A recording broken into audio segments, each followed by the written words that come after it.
What's up, everybody? This is Erica from the Classy Climb blog coming to you guys today from the backyard. And hopefully you can see me well. The light's kind of funky, but we'll work with it. So today is how is 2017 going to change everything? Well, the key to that is you. You're going to change everything because I think a lot of people are going to wake up and realize that there's going to be some really big changes coming.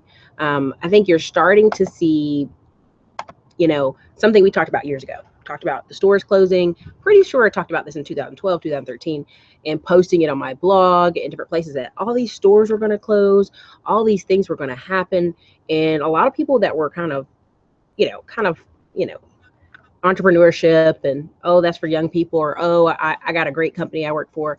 We're going to have to start kind of figuring out how to make money and how to consistently make money. And so you see with the unemployment rates that 45 to 54 are some of the highest people unemployed. Why is that? And I think sometimes we get really super comfortable in our careers and forget we may need to change some things or gain some new skills or learn a few new things and get stuck, right? So how do you change 2017 is you don't, go, oh my God, Trump's in, it's going to be horrible. Because these are the same people who, while Obama was in, it was horrible. While Bush was in, it was horrible. While Clinton was in, it was horrible. Only people I know kind of, oh, the feel good 90s. When Clinton was in, it was so great. Everybody had jobs and everything was wonderful. And I'm like, dude, you were also in your 20s. Some of these people I'm talking to, you're in your 20s in the feel good 90s. You're kind of idolizing an era because you were young and you were happy, not because it was so financially great. So with that being said, is what is a real big kicker for you this year? And what's going to make this year different from every other year? If you don't take steps to turn, you'll be doing the same thing you're doing yesterday as you will be doing 5 years from now. The crazy thing is, Dexter Williams, I wear my sunglasses tonight. It's actually really sunny out here. It's just I'm in the shade part of the backyard. I didn't want to be near the pool. I didn't want to be under the canopy. Kind of stuck here. Hey, Monk Man, hello as well. But the key of it is you have to decide and do something significantly different to make this year different. Now, many people, if they jump up in the New Year's resolution, they're all at the gym and then they quit because why? They hurt themselves. They do too much too quickly. It's actually a step process, right? And there's a lot of people who, honestly, if you ever go read Mr. Money Mustache, and it'll show you a lot of people, if they kept the same car, the same original cheap house, and kind of in 10 years would have been debt free of the car, debt free of the house. And I know friends who bought $55,000 houses and some cars when they first came out of college, but they were married. And so two people together, boom, that house is paid off, that car is paid off. And yeah, they can go take vacations all the time because they basically have no debt. Their jobs are easy. And the reason her husband's in National Guard and she's a nurse, they can kind of have freedom, financial freedom, because they don't have all these entanglements of new cars and a bigger house, a better house. But with that being said, are you being responsible to figure out where you want to go this year? See, I'm on that side now. Mr. Money Mustache is a great example. I use him all the time talking about lending club experiment where he did 10,000 and he put $20,000 into lending club to kind of show you guys, because when I talk about it or I do screenshots, it's like, oh, okay, Erica. And so I love that I have someone else to bounce it off of. Another great one for you guys is Paula Pants Afford Anything. Basically lived on nothing, traveled the world for 3 years, came back, nothing, a backpack on her back, came to Atlanta, and within 5 or 6 years in Atlanta, owned 11 properties. Now, she also happened to buy some $20,000 properties in Atlanta. She also happened to buy like a triplex in Atlanta. So some of y'all could completely change your life in 5 years. The choice is truly yours. The choice of what are you hoping to accomplish? What are you hoping to get? What does your life look like in 5 years? And we ask a lot of people, oh, it'll be this, it'll be that. But then if you ask them how the steps to get there, they have no clue. They have no clue. So I think that's super important for you guys to check out some of those sites, because a lot of people I'm talking to and that I see in everyday life is, well, I'm doing better than my sister. I'm doing better than my brother. I'm doing better than my friends. And then they're comparing themselves to people who are, on welfare, have a bunch of kids, not married, instead of going, I want to have this type of life, so I should be looking over here. When you're comparing yourself to people who are lower than you to make yourself feel better, that doesn't make sense. It doesn't make sense at all. You should be comparing yourself to your old self, to your new self, how to be a better person, how to be a better mate, how to be a better whatever. You know, it depends on what your goals are in 2017. And part of the reason I did this video is I did a video called Secondary Markets on Facebook. And I was talking to people about how I know Hispanic people who used to work in a bunch of restaurants, work 2 jobs, and then they flipped cars on the side, and then they went and finally did real estate. And people were like, well, how did they get all that money? Oh, it's group economics. No, that's the whole point of it. When I talk about group economics is people love running around yelling group economics, but if you have nothing to bring to the table, then it doesn't matter. You know, the 3 things you always need is the money, credit, time, right? Where are you at? Like, do you have money? Do you have credit? Do you have time? A lot of these Hispanic people come here, they have 0 credit, right? But they're working cash, and they're putting money in the bank. So Bank of America, I did this in a video, sees that and goes, hey, here's a credit card. And now they got a Bank of America credit card. Then they get a Lowe's credit card. Well, now they've got credit, they've got money, and they've got time. And they just outrun the average guy who's at work complaining about wanting to go relax this weekend. I mean, I've actually been in a workplace where I saw all the Hispanic guys had to work. They had to work on Christmas Day. I mean, I was like, God, what kind of company y'all working for? You're working on Christmas Day. But for them, this was short term. You know, two years later, a lot of those guys I saw back there, they owned real estate, not 1 house, 2 houses. And 1 house is just rent out to a bunch of other people, right? So they're changing their economic future just in that moment by doing what other people won't do, by saying next year Jose is going to own 2 houses and next year she's going to do this. I even have one that's in Georgetown, Texas. He has the nice house in the front, but he has about 3 acres behind him. And that bad boy is full of trailers. Every time I go back by there, it's like he's added another trailer some other family's renting. And he's like, oh, you know, I'm just trying to help them out. Which is funny. He says he's trying to help them out when really he's being paid $800, $900, increasing his economy. So yeah, Mr. Money Mustache, yes, Dexter Williams. That's a big problem. If your culture hits rock bottom, you constantly compare yourself to bums and call that progress. Yes, like I told you guys in a video where when I was in school, when I remember being in school, my mom at the time had just got divorced, and we had this 2-story house on the lake, and she had 3 cars, but only because they were 2 older paid off cars. And I remember people being like, how does your mom afford that? How can she do that? And I really want to go, you're a 2-parent home, and if you can't do the basic math of how my mom can afford this, that she's in the military and she makes a certain amount of income and she just saves her money and invests wisely, she bought a home foreclosure, you know, your wife can't figure out basic math, right? That's not my mom's problem. Or, you know, when I would go to school and I'd talk about, you know, man, I had to go to the dentist again. This is my 3rd time this year. So sick of that. And kids would be like, man, I ain't been to the dentist since I was 5. Or I ain't been to the dentist since I was a kid, or the dentist came to school.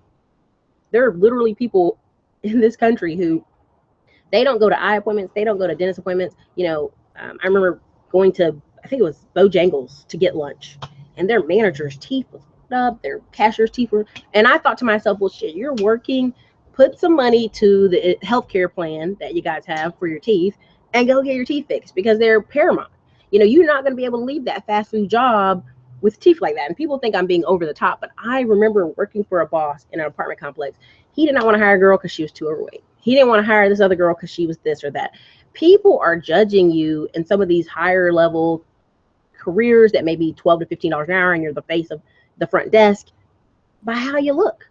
And so the levels of when people compare themselves to people beneath them, I'm like, dude, there's a lot of bottom in America. Stop comparing yourself there. Go higher up, right? Or I remember a guy telling me he had to go on food stamps. And I was like, why? He's like, well, I work this one job and it's not enough. And I literally was like, dude, you only work 4 hours in the daytime. There's like, you could go deliver pizzas at night. You can go do Uber. You can go do Lyft. You can go do all these things. And he had a Lexus. And really, I think his mindset was, I have a Lexus. I can't deliver pizzas in a Lexus. I can't do Uber in a Lexus. I can't do this stuff in a Lexus. I really want to go, you need to turn that Lexus in because it's stopping you from progressing.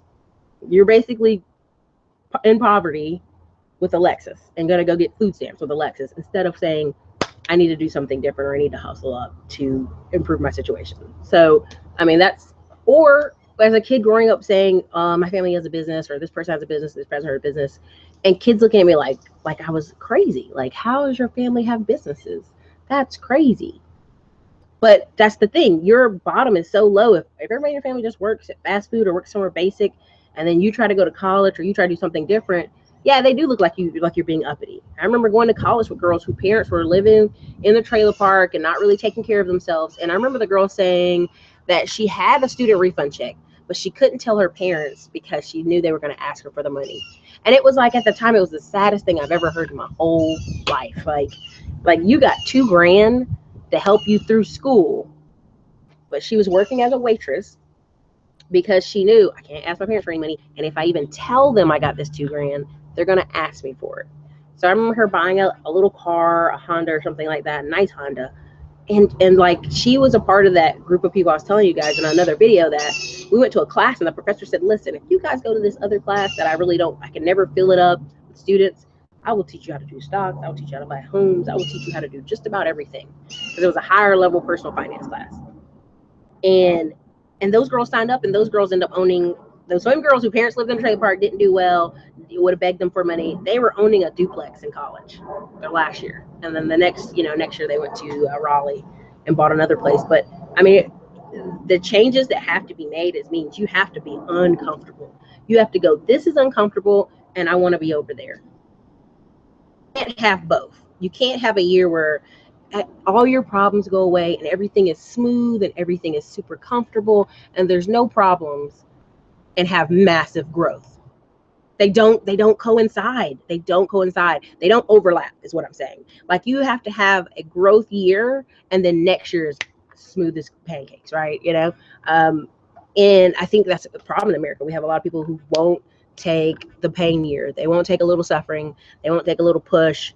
It's uncomfortable. So I was just going to do the short one today, but definitely, if you guys have any questions, definitely throw them in the box right now while we're out here talking and just enjoying the day, because I like walked around the neighborhood. I like blew the leaves in the yard. I'm just like relaxing at this point. And I just thought about that. I'm like, it literally takes a domino effect. And another book you guys should read if you get a chance is The Compound Effect. Once you put those dominoes in place where you're going to the gym every day, or you're walking every day, or you're eating a certain food every day, or you're doing something every day, you look back over 30 days, 60 days, 90 days, the difference in your body, the difference in your mind, the difference in your spirit, it really makes a difference. And creating habits, and there's all kind of books about stacking habits. Like, if you start creating new habits slowly, power is. Dexter Williams, what are your thoughts on finding good renters? You know what? Honestly, it depends on what your product is. And I'm gonna be really honest. I have gone into many rental properties and it can tell that the owner has done cheap blinds, cheap carpet, cheap everything. So there's only a type of level of renter he's gonna get. He's gonna get the cheap ones. He's gonna get people who are not doing well. The first key is, if you get a woman that's a single parent mom with multiple kids, what is her job? Does she have two jobs? Is she bringing a grandma? Who is she bringing with her to live in this house, right? Or you have young people. I remember the apartment complex wanted me to turn down 3 18-year-olds who was going to live in one apartment. It was a 2-bedroom apartment, so it was a couple and a friend, and they were all working their butts off. And I basically told the apartment complex manager, that's dumb. We have 3 kids. They both all got 2 jobs. They're going to be paying this rent on time. They're going to be working their butt off to keep this place. And they make the income. You just want to turn them down because they're young. And so I say the quality is, it's the price versus their past. Like, is this person have terrible credit and can't come up with a down payment? Is this person consistently working, is one of my things. Dexter Williams, why do stable, hardworking people rent houses? I don't understand that. You know why? I meet a lot of people who they think they want to go higher than they can. Right? So you may have a couple that they're working their butt off, but the house they want is a $250,000 house. The house they want is over in that other neighborhood because they've been watching HGTV, and that's out of their budget. And they don't want to start at bottom. That's a lot of problem with a lot of people. They don't want to start with, and I told you guys a story about when I worked at H&R Block, the woman bought this $35,000 house. And everybody's like, oh, that's a dump. Well, she only stayed there a year, cleaned it up, moved to the next house that was like 70. Then finally on the 3rd year, moved to a $100,000 house. That was her dream house. Now, most people would not be willing to 3 years in a row move, work on a house, rent the other 2 houses out. But if the goal is big enough, you can do it. And so a lot of these hardworking people are just want to be comfortable. They really want to be comfortable. They don't want to be responsible if something breaks. They aren't thinking about how much a down payment is. And all these programs are put out there to help people right now, even in Austin. My friend just closed a house. I told you about this, like $181,000 house.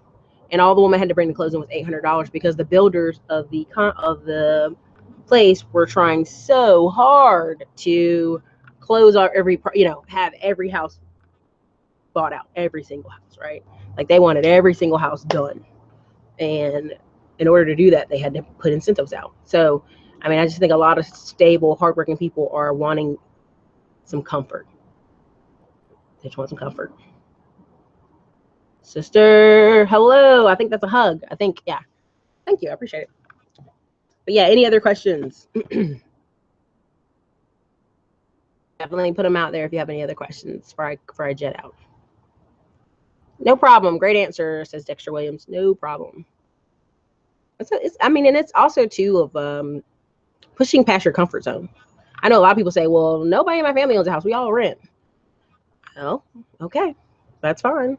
But if you turn around and see in the news, there are so many people being put out. Like, I think I told y'all this. We have a distant cousin, and we're not that close with her. She's not kind of tied into how the family thinks, and I'm not saying it in a mean way. But she was renting a house for over 30 years. The old man who owned the house comes to her and says, listen, I'm getting old. I'm getting out of real estate. I'm retiring. I'm going to spend my next 2 years traveling or something with his wife or something to the degree. And he's like, I want to sell you this house because you've been here for 30 years. I don't want my son to put you out because I'm turning over these houses, a lot of them, to my son. And I don't know his plans for some of them. Well, of course, guess what? She doesn't do anything. She's like, oh, I can't afford it.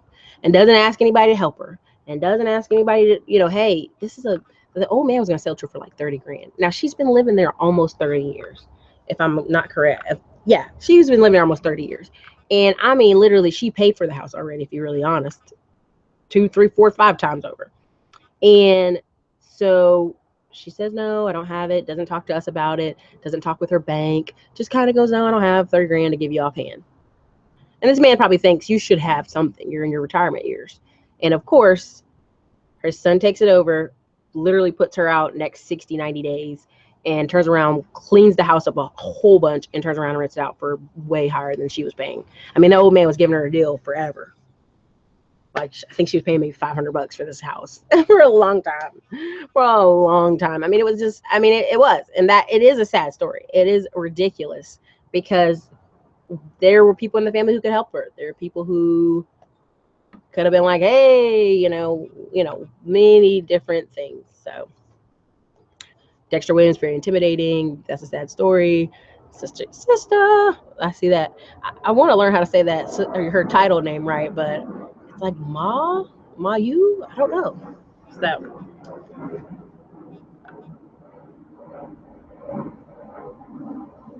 oh, honey, listen. My phone is ringing off the hook because people are like, tax time.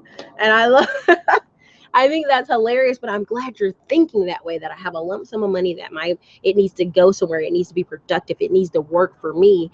And a lot of people aren't doing that. A lot of people are like, a new car. New car is productive for me. No, that's not productive. A new vacation. Yeah. And so I'm glad some of y'all are calling me right now and knowing that it's like, it's that time to move forward. It's that time to, really take your money and do something with it, because there's so many people around you who are like, oh, okay, I'll do that if you don't want to do it. Ma Wu, like Wu-Tang? What? Dexter Williams, tax liens are intimidating. No, Dexter, they're not. Let me tell you, the one of my clients I just finished working with, we literally did everything online. We didn't go to the auction. We looked at what was available. We reviewed the property, researched the properties, put our lien in, sent our cashier's check in, and boom, boom, boom. We got it. We won the bid. So, I mean, it depends on what you think is intimidating. It depends on, the key is, I'm telling y'all, if you got cash and you see deals, it's the person who has cash that can make the moves. When you don't got cash and you don't got credit, it's hard to make any moves. And that's just really honest. And that's part of why I do this channel. That's part of why I offer the services. Because I'm like, A lot of you have been working your butts off, making 60, 80 grand a year, and you see opportunity around you, but you can't make any moves because you don't have any funding. And if you had funding, then you can make moves. So that's just the key to a lot of this. Peace, brother Dexter, says sister. Dexter Williams, they yell and make you feel small. Okay, so Dexter, that's the ones that are in person. But yeah, definitely, like I said, the one I just did for South Carolina for my client, we didn't go to the live one. It was he's in another state. He's almost all the way across the country, and he can't go to South Carolina and do that. So he could just look online, look at the price, put the money down, and money talks. That's just what it is.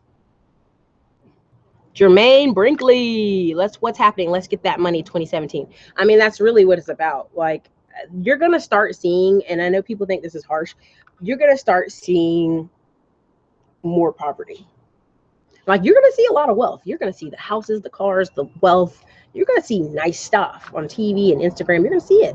But you're going to start seeing extreme poverty. You're going to start seeing more stories of people selling their babies, more stories of people, abandoning kids and abandoning stuff and abandoning dogs. I mean, those stories you can Google right now and see just abandoned dogs. Like, that's rare. People love pets. And, like, if they're abandoning them, they just can't even afford to keep a damn pet. You're going to just see a lot more. I mean, like food stamps. I remember one day I was in the line and this guy was dressed in a tie and a nice shirt. I think he worked at a bank. That's what his little badge or something said. And he had pulled out a food stamp card. It was white. And I was like, God, right? And not that listen, a teller at a bank's only making $15, $18 an hour. So I'm not trying to knock it. But I'm just saying, people you don't associate with food stamps are going to be using food stamps, right? Because inflation's happening and people aren't doing long-term thinking. They're not doing the long-term math that you get a car and your payments are $500, $800, and then you're paying insurance $200, $300. You're shelling out almost $1,000 on a car. Then you're shelling out $1,000 on an apartment if you're in Austin. Then you're, you know what I mean? So if you're only making $2,500, $3,000 a month, that's a tight life. Okay. Let me go back up. Sister Nah, yes, no bull. Sparkle Sims, what is Paula's full name? It's literally Paula Pants, like the pants, but her blog is called affordanything.com. I've talked about her a bunch. Because she just puts in the work, dude. She puts in the work. All right, Keon Gordon, Erica, throw your boy a quick loan. 100,000 will be sufficient. LOL. Yeah, nah, man. I only put my things that bring me. I can touch it, I can see it, and it brings me cash right away, like this. Like here. Tax lien in Florida. Okay, I know people in Florida that can work with that if I need them to do it. Okay, tax lien in South Carolina. I know people in South Carolina. If I need them to do something, I can. But I do know people who have made lots of money just loaning people money. It's crazy. Dexter Williams, Houston's auctions are live from what I understand. Didn't know you can do it all online. Man, Dexter, let me tell you. Boo-boo. There are auctions. Listen, there are auctions that happen live, and you could be in Korea. Look at the auction. After everybody done did the live part, go in, outbid them by $500, $700, depending on the state, depending on the county, and boom, you got it. Money talks. That's the difference. So that's why that's why I always focus on South Carolina, North Carolina, and Florida. The tax liens are $400, $100, $1,000. Okay, if you want to outbid somebody, $1,500 isn't going to break you. And there's a guy, I want to get him on my show so bad, Slow and Low series, but he's in Florida. I've been talking back and forth with him, trying to see if he'll do it. But he was homeless 7 or was it 10 years ago? I think it was 10 years ago. He was homeless, then started just working 2 jobs, and then was like, how can I make real money? Tax liens in Florida. Now every year he buys not 100, but almost 500 tax liens every year. And then he sells half that he don't really like and keeps the other ones and see if can move forward. But I really want him to get on my show. I know him and his wife are busy, but his life is like fucking like this. That's life, dude. That's like reading a book, knowing the information, and taking steps. And that's why I'm always saying, if you've got the money or the funding to outbid a person $500 and it ain't going to break you, I mean, it's there. It's there. Sister, so can I do that with tax liens to online, right? online. Yes, you can do that with tax liens online. Like, this is the difference. Some people have actual online auctions, like Broward County in Florida, and I feel like 5 more of the counties in Florida actually do online auctions. But you can actually, when it's like a closed door auction and everybody puts their bids down, some places in South Carolina, you have to just have it turned in by the 31st, right? Paperwork.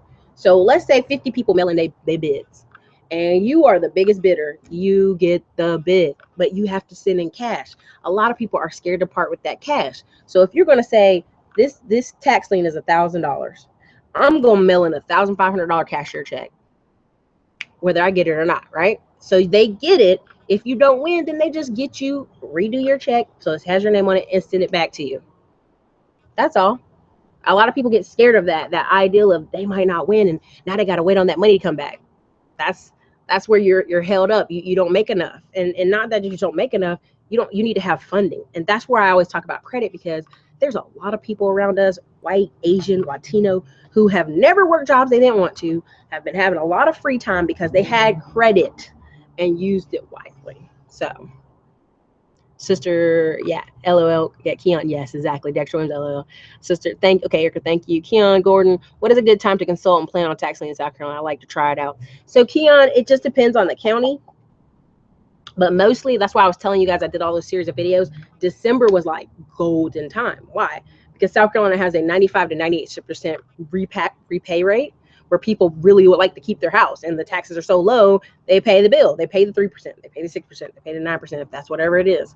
And so December is a really great time. North Carolina, October, November, December is a great time. Florida is March, April, May is a great time. The guy like in Florida that resells tax liens all year long, he can sell those all year long. So, I mean, you can get them all year long, 18%, 20%. Judith Benjamin, what if you buy a tax lien, then end up owning a property you don't want? Judith, this is the whole thing of why I talk with people and work with you. If you're in a tax lien area and you know already that you might not want this property if they don't pay, your whole goal is to get 10 different wholesalers or turnkey companies or flippers, or go on biggerpockets.com and find 10 people that you can unload this property on. Unload. Just completely unload. So that's the key. That's why I said the thing about Florida. There's a place in Winter Haven and a couple places. I don't particularly like them. I don't think they're that great of places in Florida. But the lady that I work with that owns like 6 houses now, she'll work with it. If you send it to her, she'll take it and do whatever she needs to do with it. She already has plenty of buy and hold. So your key always is, if you get a tax lien and say you don't like an area. I remember we were bidding on one, and it was just literally an empty lot near a trailer park. So I told them, listen, if you bid on this empty lot and they don't pay the money back and you got an empty lot, now you got to put trailers on it, because that's all that's in this area. You can't go in there and build a fourplex or a brick apartment complex, because that area really is for trailers. So, Sergeant First Class Boss one, for Lending Club, which state do I choose if I'm overseas? What state were you in previously living in? What state do you have any home in or property in? What state can you have mail go to, stuff like that. Because Lending Club does have some issues with a few states, but most states are fine. Dexter Williams, someone is privately chatting. I don't see this question. Oh, what question? I'm sorry, Dexter Williams. What question? Sister, all right. Jermaine Brinkley, how much I need to save to invest? I'm in VA. It depends. Like right now, I know a guy who does turnkey properties in Maryland, and the ones he worked with are $49,000. And they have management companies that work with you and rent them out for $750 to $950 in a quiet area of Maryland. So it's like, it just depends. Like for that, you need 10 grand to close it. For tax liens in Virginia, depends on the county. Everybody's fighting for Richmond. You want to go somewhere outside of where everybody's fighting. Sister Mile, wow, I like. Okay, Kanisha R. Miller. Hey, Erica, have you purchased properties on bid for assets? You mean like, have I bidded on websites like williamsandwilliamsauction.com? Like, yeah, I bid on there. Man, that thing went fast. And I was like, damn. But it was like a house that was worth $75,000 went for $25,000. Literally got outbidded by $3 grand. I was like, I can't go $3 more grand. I only have a little bit left. There's also another site where like you can bid on land in like nowhere places. And when I say, they call it billyland.com, I think. But it's like, when I say nowhere place, I mean like in parts of Alaska, parts of Wyoming, parts of Texas in the middle of nowhere, parts of Arizona, New Mexico, where, kind of ranchers stay out there, right? And those places bid all the time. Those things go on bids all the time. Land auction bids and stuff all the time. Judith Benjamin, got it. Thanks. Okay. Any other questions, you guys? I get them ready to wrap it up. Get ready to cook me some dinner, and have a good night. So just let me know. I know it's on like a 30-second delay, so I try to like give it a second. But overall, yeah, like that's why I do this. That's why I talk about credit, because I know Korean kids who were not that bright. Daddy's in military. Daddy was black. Mama was Korean, but mama was the brains. Sorry, don't be offended. And she did the flea market every weekend, and dad didn't care because it was mom's thing. And mom makes money now. Mom's got a $100,000 credit card, American Express, puts kid on as a authorized user, but never gives them a card. And all of a sudden he turns 18, $25,000 card shows up in the mail, then another $50,000 card shows up in the mail. This kid never had a job after that. He just did flea market sometimes and had his little like front store, but it really just had a collection of things. It was almost a little pawn shop ish, but it was like comic books and Nintendos, and like it just was his own thing, the only thing he wanted to do. And in the back, when I finally got to go back there and see, he just had a bunch of stuff that he would put on eBay, Amazon, Craigslist, and he's been doing that since we left high school. And so it's a much different life than working jobs he didn't like, or being places he didn't want to be, or getting up and going in traffic when you don't want to. It's just a different life and a different mindset. It's so hard to do these shows and talk with people and consult with people, because some of you are so close, so close. You get a little bit of funding, you guys would be off to the races. You guys could invest in real estate. And I know home ownership is very scary for some people. But a lot of times it's like 80% of multimillionaires, that's where their money is real estate. And you don't always have to own it. You don't always have to sit on top of it and manage it. But that the key is having the foresight to see that, right? To see that there are people around us who don't go to jobs they don't like. They literally enjoy their life and sit at home, or they do things that make money. But I remember a guy, he has a blog. I don't think he even writes on it anymore. It's called Learn, Invest, Live. I'd have to go check it back up again. But literally, he was an Asian guy and he was an engineer. And he was thinking, oh man, I'm making all this money. He went out and bought a Porsche, bought this real giant house. And then he was like, he read Dave Ramsey and the 4-Hour Work Week, and he was like, man, F this. Literally got rid of the Porsche, got rid of the house, and he made money because it was Arizona at the time. And he ended up like moving back with his parents and then buying a foreclosed condo or something, right? This is around 2008 or something like that. Yeah, 2008. And he ended up buying a foreclosed condo, and then he started buying 2 or 3 other properties, right? Because he had all this money saved up from the house sale and the Porsche sale, right? And on top of that, he started putting things on Amazon. He started way early, when it was like early in the game. And I think he did electronics. But he's Asian, super cool guy. And then he started like taking trips, because he was like, I'm living the dream, dude. He bought a house and had a pool in the backyard, and he just had the mail truck come by every day picking up these packages to go sell online. And he ended up having like 9 rental properties at the time. But it was like, I just love reading his blog, because it was like this journey of, he read some information and actually took action on it and stepped out and was like, all I gotta do is do these steps, right? And I have a credit card and I have cash flowing rentals. And so now the choices I make, what I want to do with my time is mine. A lot of people are saying they want to be married and have kids, but all they do all day is get up, go to work, come home, watch Netflix, and because they're so tired. Where's the spot in your calendar for life? Right? I know some guys like that who are like, yeah, I'm having a wife. I'm like, dude, you're in your 40s. You gonna start when you're 50? When you gonna start? So, I mean, just different things like that, though. Antonio Williams, hey, Erica, how easy is it to get a business credit card starting from zero?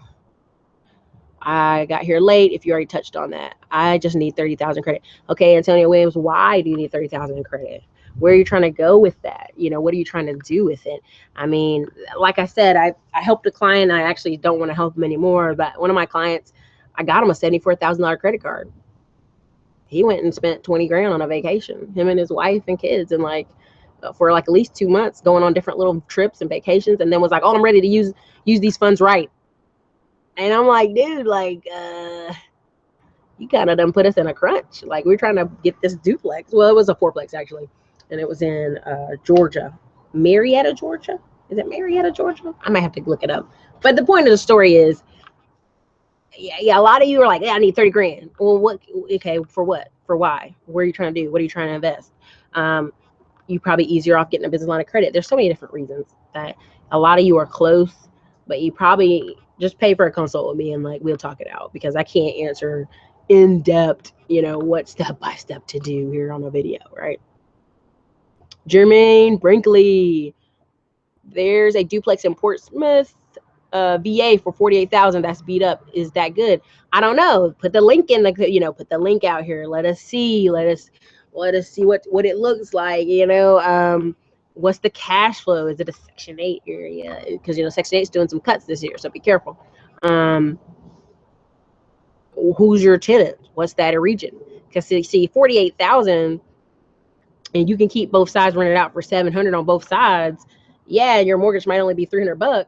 Because one of my clients got a condo around that amount, and her mortgage is $300. If you stay keeping it both sides rented out, and you get about $1,000 from the renters, yeah, well, that's $700 in your pocket. That's some money. In the year, it's maybe close to it depends on its property. So, Southern California, I have a 740 FICO score and 25,000 credit card, but I need guidance to Erica. Southern California, you already know. Hit the link. I guess I'll put it up in here again. Hit the link, pay for a consult, talk to me. I will walk you through, because honestly, let me tell you a little secret here. If you got 740 credit scores and you guys are working for years, making 60, 80,000, 100,000, you could get $1 million in funding.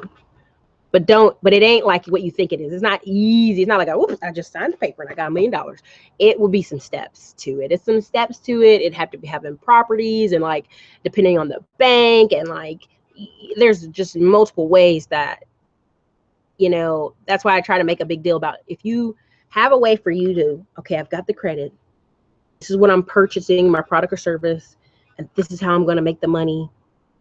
And I can pay this bill back in a timely manner and keep the credit up. You can go all day. I mean, I think I told you guys I think I did a video on the family that has $1 million in credit cards, not using them, but just for points. And my whole point is, instead of using the $1 million in credit cards for points, which I think they have 100,000 on 10 cards or something like that, they can use those cards to start a business and have an even better life. So it's all about the deal. Antonio Williams, I want to buy a house so I can build a business without worrying about housing myself. Antonio,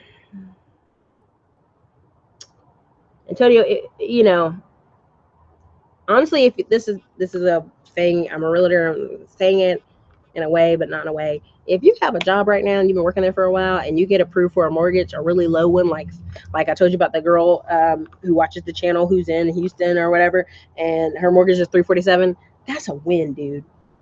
You can build a business and still find 340. You can drive for Uber or Lyft on a weekend, on a Friday night, and have the 347 for your mortgage.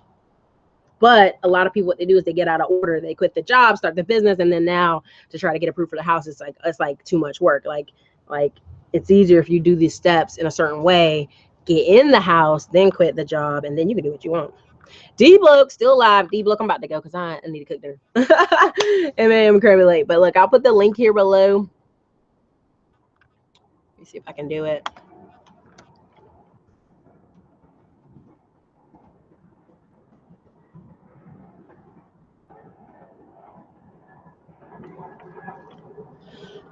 Yeah, and I don't mind talking to y'all. I don't mind working with y'all. I try to make the payment plans flexible. I try to work with people where they are. I know it's not always easy to come up with money, but like at the end of the day, when you pay, you appreciate. Like a lot of times I remember giving free help to this guy for 3 months. And to this day, I was like, hey, why don't you just give me a free tutorial, like a free testimony, right? A free testimony on YouTube, and I can share it with my people. I can share it on my channel. And I couldn't even get that dude to do that.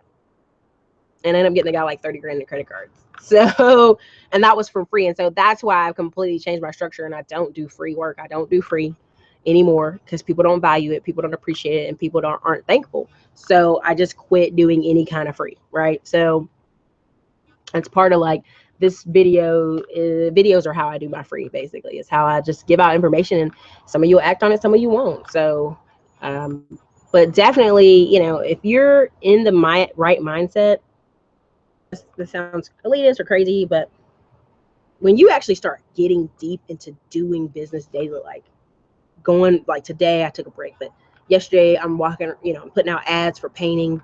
I'm putting out some flyers, I'm putting out some bandit signs. Then on the other side, I'm over here checking on my online stuff. I'm doing my blog, I'm doing different things. You get so busy, you guys won't have time to not necessarily like read and watch all this television, but like there are shows, radio shows, and different things that I used to be diehard for. I haven't heard them in a month.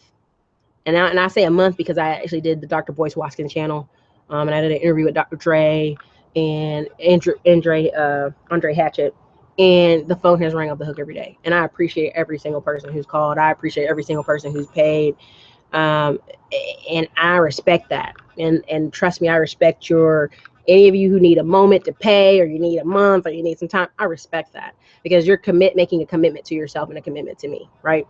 So I respect that. And with that being said, though, is like some of you are so close, you could really just rock out. You've been putting in the years, you've been putting in the work, y'all been going to work on time, the jobs you don't like. And if you took one or two steps where you bought a place and your mortgage was low, and really all of your concerns were like the lights and internet and building your business. Because here's the deal. When I talk about people building a business, there's some people who could build a business today, and in the month they have 10 grand in their pocket. Now, many are going, oh, Erica, come on, man, these damn stories. Listen, here's the key to a lot of these stories. I can't give people names, I can't point out their cities all the time, but I know a person who literally came out of jail, wanted to be a barber. His brother wouldn't let him have a barber chair for free or some ridiculousness, and he's half black, half Latino from San Antonio. But he literally got him a nice shirt, covered up the tattoos on the neck, hired, it sounds terrible, but a young white guy that's really like friendly looking in the face. And the young white guy would go knock on the door, and they would go cut lawns and power wash. And that kid, from coming out of jail, from making a mistake, still in a car or something stupid to that nature, but got really lucky because he had a really great lawyer.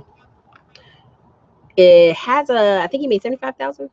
They make 75,000 that summer. I think he made close to 75,000. And you got to realize Texas summers are long, but just consistently daily getting up, paying this nice looking white kid that was in Texas State College to go knock doors with him because he knew he looked kind of like, a little thuggish. So he wanted to make sure, hey, if I send him out, people say yes all the time.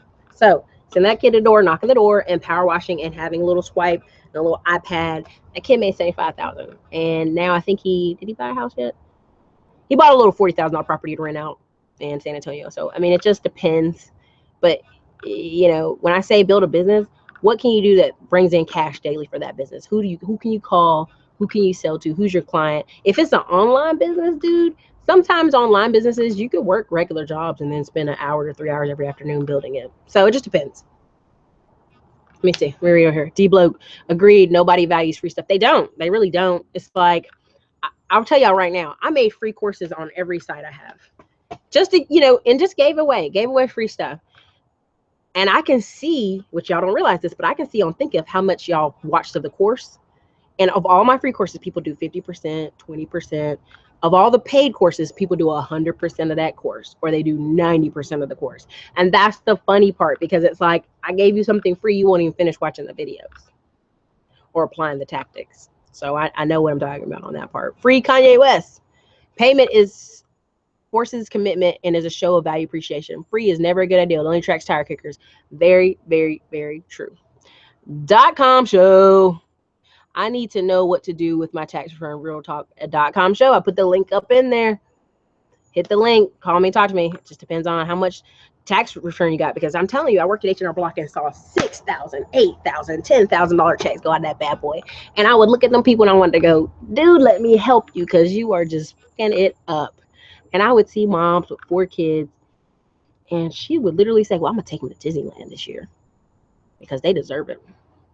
And I was like, that's what you're going to do with $8,000 to take your kids to Disneyland? Okay. Or I had a lady talk about she was going to pay up her rent for the year. And I was like, how much is your rent? $750. I mean, she lived in like somewhere cheap as hell. But in my mind, I was thinking, well, what you going to do with the rest of the money all year? But, I mean, people do that all the time. Antonio Williams, yes, all I need is a place to sleep and a desk to grind on my business all day. So, Antonio Williams, if it's online and you're building a brand, and my thing with people all the time is you have an online thing, what are you selling from day one? Is it t-shirts? Is it merch? Is it bumper stickers? Is it a program? What is it? Because a lot of times it's document versus create, right? Like if you're documenting your journey, people love that.